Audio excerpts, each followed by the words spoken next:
शरद पवारांच्या निवासस्थानी आज महाविकास आघाडीची बैठक. जागा वाटपावर अंतिम निर्णयाची शक्यता. तर प्रकाश आंबेडकरांना निमंत्रण नसल्यानं वंचित सोबत फिसकटल्याची चर्चा. शिंदेच्या शिवसेनेच्या 13 लोकसभा उमेदवारांची यादी भाजप हायकमांडकडे सादर. भाजप हायकमांड सोबतच्या चर्चेनंतर उमेदवार घोषित करणार. तर शिंदेच्या शिवसेनेच्या आमदार आणि खासदारांची आज बैठक. उद्धव ठाकरे आज सांगली आणि कोल्हापूर दौऱ्यावर. सांगलीचा तिढा सुटण्याआधीच चंद्रहार पाटलांसाठी प्रचार सभा. तर कोल्हापुरात शाहू महाराजांची सुद्धा भेट घेणार. दिल्लीतील बैठकीनंतर आज मुंबईमध्ये मनसेची महत्त्वाची बैठक. शिवतीर्थावर सकाळी 11 वाजता बैठकीचं आयोजन. राज ठाकरे मनसेच्या प्रमुख नेत्यांसोबत चर्चा करणार.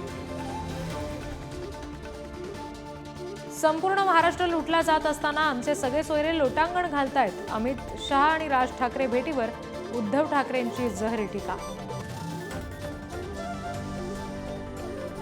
पंतप्रधान नरेंद्र मोदींची पुतीन आणि झेलेन्स्कींसोबत फोनवरून चर्चा.